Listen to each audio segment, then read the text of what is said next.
Hello दोस्तों, आप सभी का एएस एजुकेशन अड्डा में स्वागत है।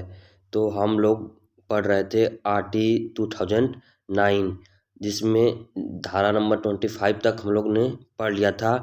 और आज की क्लास में हम लोग शेष धाराओं को और अनुसूचियों के बारे में पढ़ेंगे। तो आइए देखते हैं।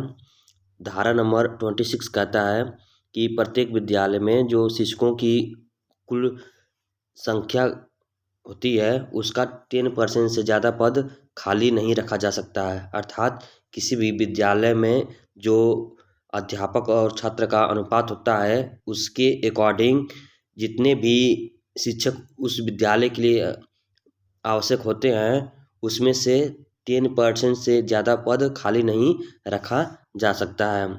धारा नंबर 27 कह रहा है शिक्षकों को चुनाव, जनगणना, आपदा राहत कार्यों के अलावा किसी भी अन्य गैर शैक्षणिक कार्य में नहीं लगाया जा सकता है। अर्थात एक अध्यापक को चुनाव व जनगणना में, आपदा राहत कार्य में लगाया जा सकता है। शिक्षण कार्य के अलावा इन सभी कार्यों में उनको लगाया जा सकता है, लेकिन इनके अतिरिक्त किसी अन्य कार्य में नहीं लगाया जा सकता है। धारा नंबर 28 कहता है शिक्षकों के निजी ट्यूशन पढ़ाने पर रोक है। यानी धारा नंबर 28 के अकॉर्डिंग शिक्षकों को निजी ट्यूशन पढ़ाने पे प्रतिबंधित किया गया है, क्योंकि जो सरकारी अध्यापक हैं वे अपने कर्तव्य का सही पूर्वक पालन न करके वे पैसों की लालच में आकर बाहर से निजी ट्यूशन पढ़ाते हैं और अपने कर्तव्यों का वहन नहीं करते हैं। इसलिए सरकारी अध्यापकों को निजी ट्यूशन पढ़ाने पर रोक लगाया गया है। धारा नंबर 29 है कि पाठ्यक्रम एवं मूल्यांकन प्रक्रिया के नियम। धारा नंबर 29 के अंतर्गत जो किसी भी विद्यालय के पाठ्यक्रम और मूल्यांकन के बारे में बात करता है कि किसी भी विद्यालय में या किसी भी कक्षा का पाठ्यक्रम क्या होना चाहिए और उनका मूल्यांकन कैसे होना चाहिए। तो उसके कुछ नियम हैं कि बालक का जो पाठ्यक्रम और मूल्यांकन इस प्रकार होना चाहिए कि बालक का सर्वांगीण विकास हो सके। यानी बालक के अंतर्गत या बालक में चौमुखी विकास हो सके, यानी बालक में सारे गुणों का विकास हो सके और समावेशी शिक्षा दी जा सके। यानी सभी प्रकार के बालकों को एक साथ शिक्षा दी जा सके, ऐसा पाठ्यक्रम हो और ऐसा मूल्यांकन हो। और पाठ्यक्रम मूल्यांकन में बालकों के अनुसार यानी बालक केंद्रित शिक्षा का ध्यान देना चाहिए। यानी बालक को ध्यान में रखकर कोई भी पाठ्यक्रम या मूल्यांकन प्रक्रिया होनी चाहिए। चौथा है गतिविधि आधारित शिक्षा। यानी बालक को या जो भी शिक्षा दी जाए वो गतिविधि आधारित शिक्षा हो, जैसे खेल खेल द्वारा शिक्षा, गाने गाकर शिक्षा दी जाए और विभिन्न प्रकार की एक्टिंग के द्वारा उन्हें कुछ चीज़ें सिखाई जाए, जिसे गतिविधि आधारित शिक्षा कहा जाता है। और बालकों को सतत एवं व्यापक मूल्यांकन किया जाए। यानी बालकों को पढ़ाई के साथ साथ उनका मूल्यांकन किया जाए, जिससे बालक में जो किसी भी मूल्यांकन से संबंधित या परीक्षा से जो भय रहता है, डर रहता है, उससे वो बच सकें और पढ़ाई के साथ साथ उनमें अन्य चीज़ों का विकास हो सके। यानी बालक में जो बालक कितना सीखा है कितना नहीं सीखा है इसकी जांच उसके साथ साथ किया जाए, ताकि बालक में सृजनात्मकता और रचनात्मकता का विकास हो सके। छठा है मातृभाषा द्वारा प्राथमिक शिक्षा दी जाए। यानी पाठ्यक्रम और मूल्यांकन इस प्रकार हो कि बालक की जो प्राथमिक शिक्षा हो उनकी मदर टंग यानी मातृभाषा में दी जाए। और सातवां है कि भय मुक्त वातावरण में शिक्षा है, यानी बालक को इस को शिक्षा देने के लिए जो वातावरण तैयार किया जा रहा है वो भय मुक्त हो, ताकि बच्चा आराम से सीख सके और पढ़ सके। धारा नंबर 30 है, कक्षा 8 तक कोई प्रवेश परीक्षा नहीं ली जाए तथा प्रारंभिक शिक्षा पूरी करने पर पूर्णता का प्रमाण पत्र दिया जाए। धारा नंबर 30 कह रहा है कि कक्षा 8 तक कोई भी प्रवेश परीक्षा बालक की नहीं ली जाएगी, और अगर प्रारंभिक शिक्षा पूरी हो जाती है तो प्रारंभिक शिक्षा पूर्ण करने का उन्हें प्रमाण पत्र दिया जाना चाहिए। धारा नंबर 31 कहता है कि इस अधिनियम के अंतर्गत बच्चों को वही अधिकार प्राप्त होंगे जो बाल अधिकार संरक्षण अधिनियम खंड में दिए गए हैं। यानी धारा नंबर 31 के अंतर्गत ये बताया गया है को आरटी के तहत बालक को वही अधिकार प्राप्त होंगे जो बाल अधिकार संरक्षण अधिनियम के अंतर्गत दिए जाते हैं। धारा नंबर 32 है, बालक से जुड़ी किसी समस्या को सक्षम अधिकारी की अनुमति पर 3 महीने के भीतर निपटाया जाए। यानी धारा नंबर 32 कह रहा है कि बालक से जुड़ी किसी भी प्रकार की समस्या को सक्षम अधिकारी की अनुमति पर 3 महीने के अंतर्गत उसे निपटाया जाए या सुलझाया जाए।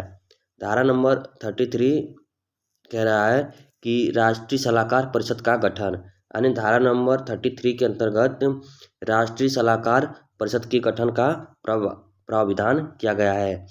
धारा नंबर 34 के अंतर्गत राज्य सलाहकार परिषद का गठन करने का प्रावधान है। यानी आरटी 2009 में धारा नंबर 34 में राज्य सलाहकार परिषद का गठन करने की बात की गई है। धारा नंबर 35 में इस अधिनियम को कैसे जारी करना है इस बारे में केंद्र एवं राज्य सरकारें मार्गदर्शी सिद्धांत जारी करें।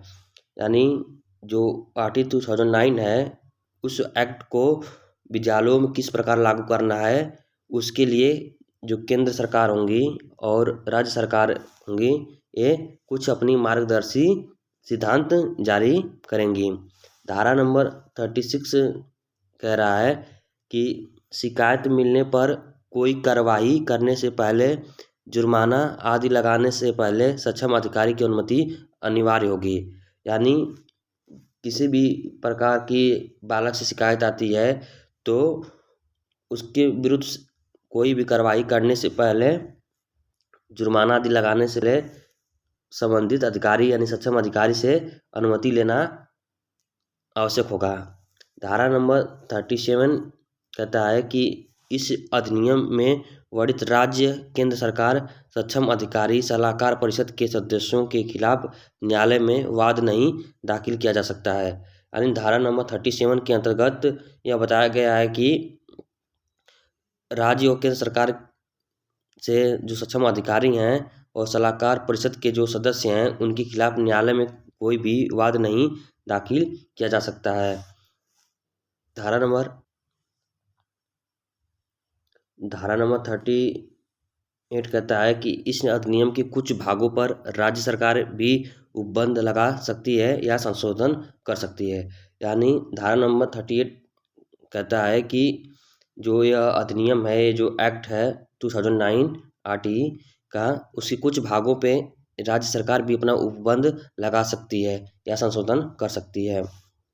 अब अनुसूची में क्या वर्णन किया गया है इसके बारे में जानेंगे। तो इसमें अनुसूची जो है आरटी 2009 की जो एक अनुसूची है उसमें किसी भी विद्यालय में जो शिक्षक छात्र का अनुपात होता है इसके बारे में बताया गया है कि किसी भी विद्यालय में शिक्षक छात्र का अनुपात क्या होगा। तो सबसे पहले हम लोग प्राथमिक स्तर पे शिक्षक छात्र अनुपात के बारे में जानेंगे।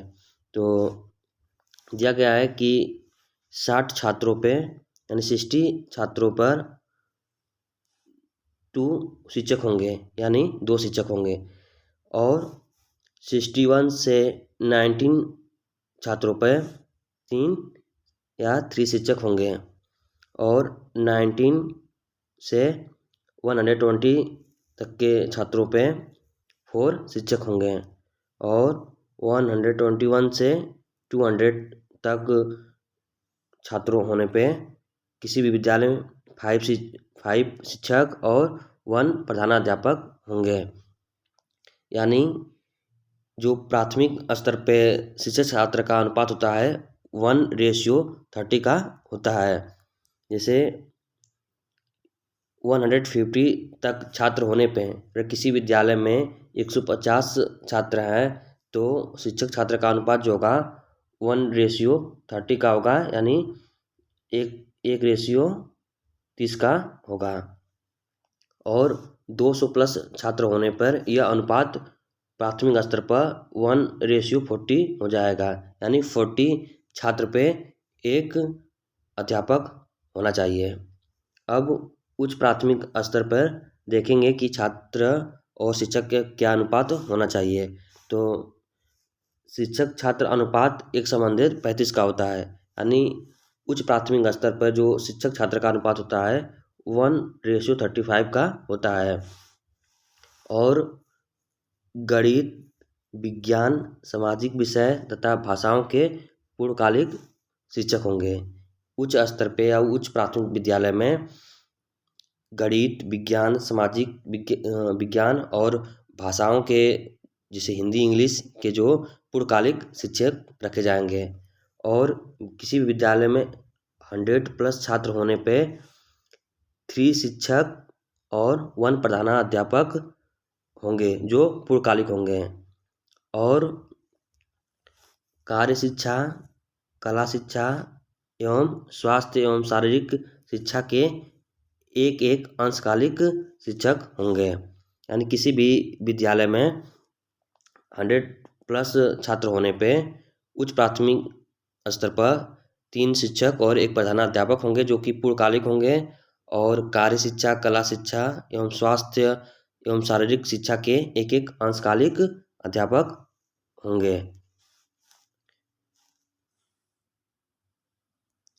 कार्य दिवस एवं कार्य घंटे, यानी किसी भी अध्यापक के कितने कार्य दिवस होते हैं और कितने कार्य घंटे होते हैं। तो प्राथमिक स्तर पर देखा जाए तो एक शिक्षक के 200 कार्य दिवस और 800 शिक्षण कार्य घंटे होते हैं। और उच्च प्राथमिक स्तर पर देखा जाए तो 220 कार्य दिवस एवं 1000 शिक्षण कार्य घंटे होंगे। और प्रत्येक शिक्षक को एक सप्ताह में 45 घंटे कार्य करना अनिवार्य होगा। और अनुसूची में विद्यालय के मानक और मानदंड का भी वर्णन किया गया है। तो देखते हैं कि विद्यालय के क्या मानक और मानदंड होने चाहिए, यानी किसी भी विद्यालय के कैसा होना चाहिए, उसमें क्या व्यवस्थाएं होनी चाहिए। तो विद्यालय के जो मानक एवं मानदंड हैं वो इस प्रकार हैं। जैसे प्रत्येक मौसम में विद्यालय भवन सुरक्षित होना चाहिए। बालक एवं बालिकाओं के लिए अलग अलग शौचालय की व्यवस्था होनी चाहिए। और विद्यालय में शुद्ध एवं साफ पेयजल की व्यवस्था होनी चाहिए। विद्यालय में पुस्तकालय की भी व्यवस्था होनी चाहिए। विद्यालय में पर्याप्त खेल का मैदान होना चाहिए। और मिड डे मील पकाने के लिए जो रसोई का पर्याप्त स्थान होना चाहिए। और कार्यालय और कक्षा कक्ष आदि होने चाहिए। तो RT 2009 में ये सभी प्रावधान किए गए हैं जो बालक को देखकर उनके आराम के लिए ये सब सारी व्यवस्थाएं की गई हैं। तो आज इस क्लास को यहीं समाप्त करते हैं और आगे की कुछ महत्वपूर्ण टॉपिक जैसे NCERT 2005 इत्यादि को अगली कक्षाओं में करेंगे जो TET CTET के लिए काफ़ी इम्पोर्टेंस रहेंगे। अगर ये वीडियो अच्छी लगे और आपको हेल्पफुल लगे तो लाइक एंड सब्सक्राइब करना ना भूलें। धन्यवाद।